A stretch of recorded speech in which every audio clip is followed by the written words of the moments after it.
Prime Minister, tunataka ukubali, tunataka kukufalisha wewe mabasi rasmi ya Northern Kenya.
Asante.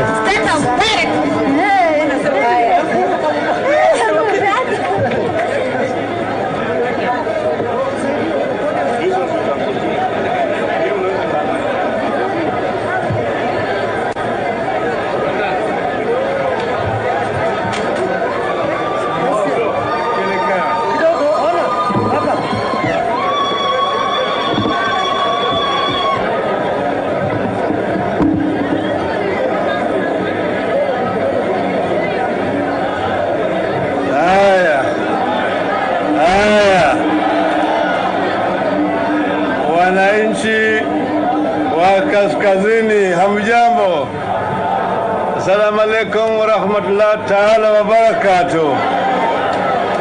Asanteni sana. Kaskazini hoi! Kaskazini hoi!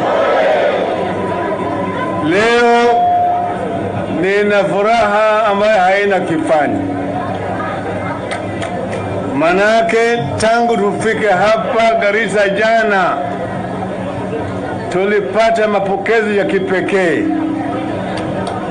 na baadaye tukawa na mkutano na vijana wa eneo hii yote jioni. Kisha baadaye tukakutana na wale mashehe na maimams leo hii, na baadaye tukaja kwa kongamano hii ya leo. Maneno mengi yamesemwa hapa tangu tufike hapa. Waswahili wanasema ati maneno matamu humtoa nyoka pangoni. Nyoka imetoka. Ni furaha kubwa sana. Kuna maneno mengi ambayo watu wamenena hapa, sitaki kuyarudia. Niko na maneno machache ambayo mimi niliweka chini, na mimi nitasema yale ambayo niliweka chini, baadaye nitarudia kwa lugha ya Kiswahili. Na nikuruhusia mimi nifanye namna hiyo? northern Kenya, comprising the counties of Garissa, Wajir, Mandera, Isiolo, and Marsabit, is the face of marginalization and inequitable sharing of the wealth of the nation, which we call shared prosperity. Droughts, floods, security, poverty, hunger, and lack of water, poor access to education and healthcare services, poor infrastructure, all reside here. But all these problems can and must be fixed. As the Prime Minister, I created the Ministry of Development of Northern Kenya and Arid Lands, and I appointed Honorable Elmi as the Minister in charge. Although he later abandoned me, the ministry died. But I still believe we need a Ministry of Northern Kenya and other arid lands. Given a chance, I will recreate that ministry and give it more power to unlock the huge economic potential of this region. Education and training. Insecurity made teachers run away from this region. I will therefore push for a special affirmative action program in admitting students from ASAL into teacher training institutions and universities to create a local, committed workforce to serve as teachers and education officers in the region. We'll build and equip modern low-cost boarding schools in each sub-county in ASAL areas. Upscale the school feeding program to maximize student retention and completion of school. Initiate Water for Schools program to have all schools in the region connected to water system. Strengthen both the formal school system and the mobile school initiatives among the pastoralist communities as a means of increasing access to education. Affirmative action programs that force the government to take over the provision of the modern infrastructure and items like tents in case of mobile schools, solar power, books, desks, toilets, and sanitation from the soldiers or the pastoralists, parents and their children. Resilient livestock economy. We formulate a veterinary policy that benefits the livestock sector. We'll ensure availability of quality feeds and supplements, improving livestock breeds, and breeding and improving animal health, promoting adoption of improved livestock technologies. Improve the market access and trade by promoting agribusiness along the livestock and livestock products, enhancing the safety of foods of animal origin, and strengthening the livestock marketing infrastructure and information systems. We'll ensure emergency programs for the drought that hits northern Kenya community time and again. The response readiness must include rapid delivery of food, medicines, water, and medicine to affected populations. We'll ensure livestock offtake by the Kenya Meat Commission and the borehole drilling. Water investment and investment in water infrastructure for livestock and domestic usage. The Badasa Dam fell victim to corruption and greed. Its completion is a priority. fast-track the completion of the 7 false dams project. There have been discussions on the High Grand Falls Dam over the last more than 10 years. The project was tendered and the BOT granted worth $2 billion in 2016. Till today, nothing moves. The people of Garissa and Tana River suffer every year from flooding, and the current 5 dams of the 7 falls cannot control the water when there is excessive rain. Also, sometimes water has to be released from some dams when there is too much rainfall, and this also causes flooding. The Higher Grand Falls would not only control the flooding, but also provide Garissa with water for irrigation, enhance availability of fodder and pasture, help the community access abattoirs and a market for their livestock and livestock products. The youth must access education as the surest bet to prepare them for the world. Youth from ASAL areas are people on the move. I will pursue the Youth Jobs Immigration Program to review the quality of jobs offered to the Kenyan youth abroad and ensure the security of young Kenyans taking up such jobs and make the entire process friendly, transparent, and accountable. I will create a toll-free youth call center, have a digital platform that allows any young person to get any information on the youth opportunities across government departments on their phone. Design a policy for youth leaders program, both global and local, by supporting the 1,000 youth every year with paid-up internship in the UN and other international agencies across the world to ensure them grow and be infused with best practices by developed countries. With the help of the national government, the private sector, we could also roll out a 10,000 per year Kenya National Youth Internship Program. For the enterprising youth here, which majority are, I will create a tax holiday for youth enterprises, minimize taxation of new and small youth-owned businesses by giving them a tax holiday of 7 years, in addition to extending tax incentives to organizations and companies that offer enterprises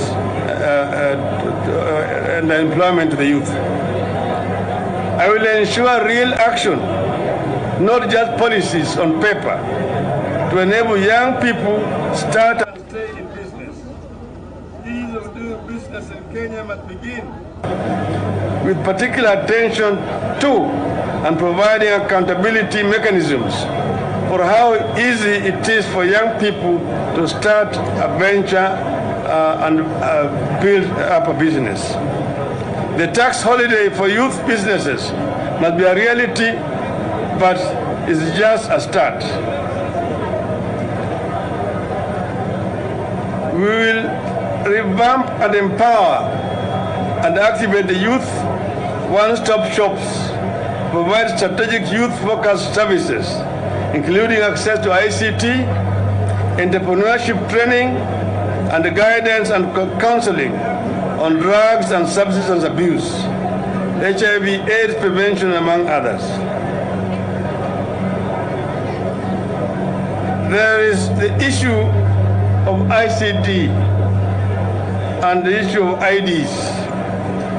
Access to Kenyan security identification documents, particularly ID cards and passports. We fast-track removal of youth from refugee database where poverty drove them and have them listed as Kenyan citizens. This is a very important and sensitive subject.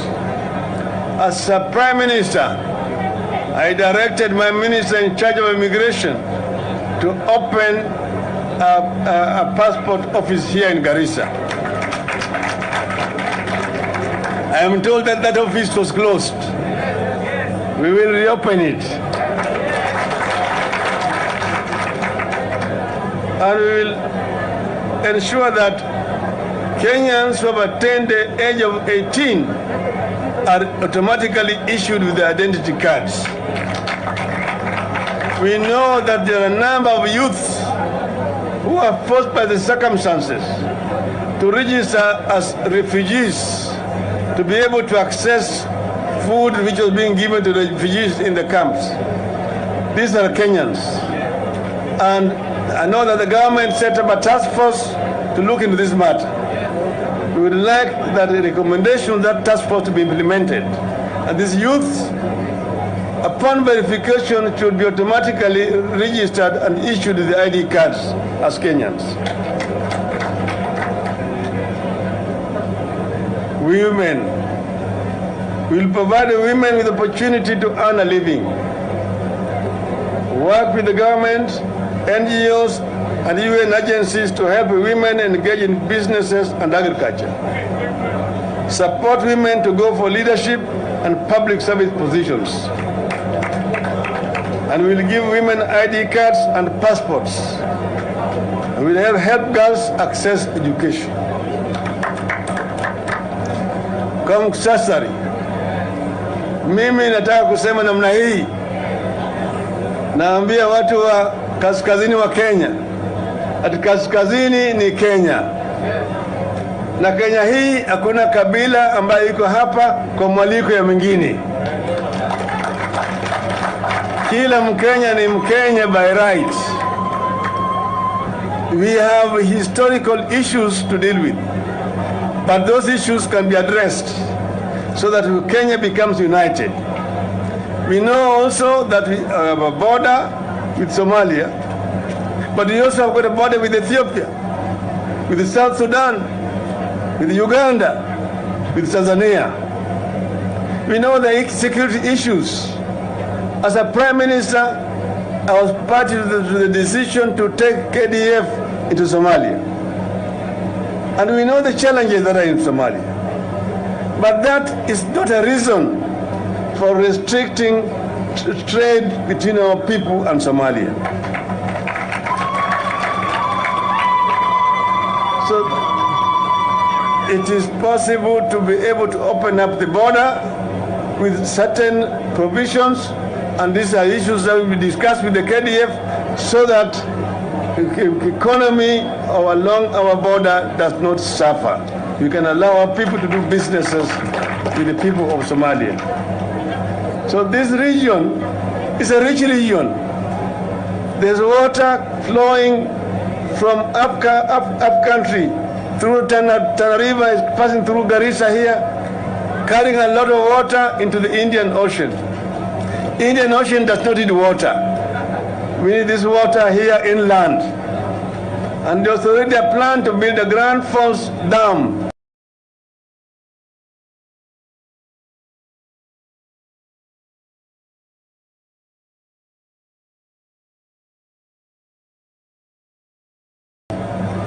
Tujenge inaimarishwa, tujenge viwanda vya kichinjio hapa Garissa, ingine kule Wajia, hata Mandera. Hapa Wajia tuko na kiwanja kubwa ya ndege. Ndege inaweza kuchukua nyama kutoka hapa kipeleke kule Dubai, kupeleke kule Saudia na kadhalika. Kwa hivyo hawa watu wafugaji sio watu ambao inatakikana wawe mafukara. Na tunajenga vile viwanda hapa. Viwanda ya kutumia ngozi ambayo inatoka kwa mifugo kutengeneza leather. Tunaweza kutengeneza viatu hapa. Vile Ethiopia inafanya, ukienda kule Moyale unakuta kama watu wetu wananunua leather products ambazo zinatoka Ethiopia na zinaingia katika soko yetu. Kenya inaweza kuwa self-sufficient in leather products tukitumia mbinu yetu. Kwa hivyo sisi tunasema eneo hii inaweza kuinuka. Na tayari tulipokuwa katika Grand Coalition Government tulifanya mpango ya kutosha. Ile wizara ya Bwana Elmi ilifanya utafiti mingi zaidi. Yale yote yanalala tu kule katika magala ya serikali. Tutayatoa na tutatekeleza mapendekezo ambayo ziko ndani ya hizo reports ili eneo hii iinuke. Na vijana wa upande hii, vijana niliongea nao jana, naambia hii ni wakati yao.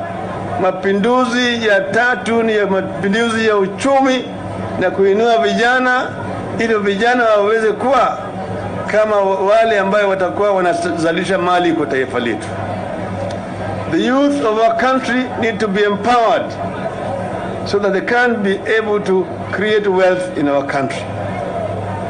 You, in 2013, there was a promise of 1 laptop for each child in primary school. Those children who were supposed to be digital are going to finish now their high school. They need proper digital jobs. You do not promise them digital jobs now. You atumwambia hawa ati kazi ni kazi. Ati sasa tunataka kuwapatia hawa wa wilbaro. Hiyo sio ngwana. Sisi tunataka vijana wetu wapate kazi wa maana ili waweze kusaidia kwa uzalishaji wa rasilimali katika taifa letu. Na mimi nina hakika ya kwamba tukiungana kama Wakenya tunaweza kufanya. Ndiyo sababu ya Azimio ya Umoja, ili tuungane pamoja kama Wakenya, na inawezekana. Na nikisema semeni inawezekana. Umoja, umoja, amani, amani, uchumi bora, uchumi bora, kilimo, mifugo, utaifa. Asanteni sana.